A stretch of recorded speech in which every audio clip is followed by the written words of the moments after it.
Welcome back. Well, a tit-for-tat diplomatic spat is brewing between the United States and Russia. The Kremlin angry after these remarks from U.S. President Biden.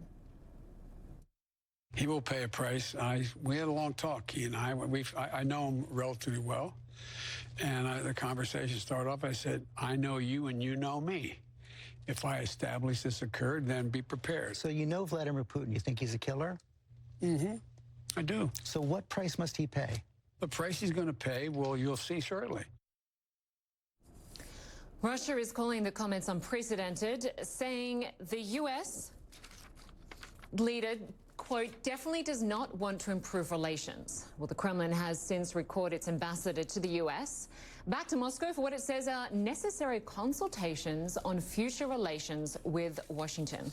Well, to help dissect all the drama, I want to bring in CNN's Mathew Chance, who joins us live from Moscow.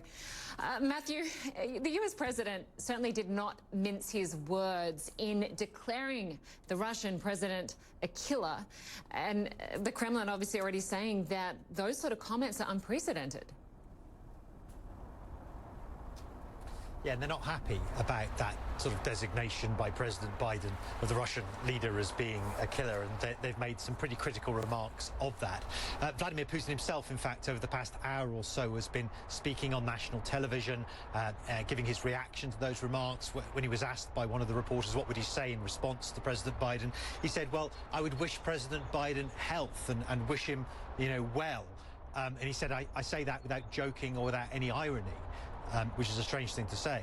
But, of course, what it's a reference to is the fact that on Russian state media, it's been absolutely filled with speculation that Joe Biden's age and his state of mental health had an impact on the comments he made about President Putin. So Putin clearly sort of speaking into that sort of idea that it's a mentally feeble president of the United States that's making these comments. It plays well domestically.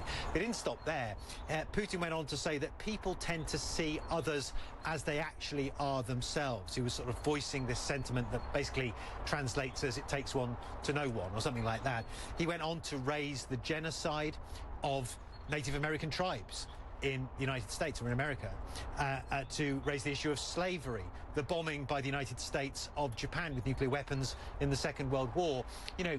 Sort of saying, look, is it really the Russians? Is it really us that are the killers, or is it the United States that are the killers? So he took this opportunity of this insult, essentially, that he got from President Biden to remind people in Russia and around the world, of course, who are watching this, of the historical grievances that the Russian people have, many others have, with the United States. And so the Kremlin clearly trying to turn this to their advantage, but they're very angry. And the fact that they've recalled their ambassador from the United States, that hasn't happened for decades, is a sign of that anger.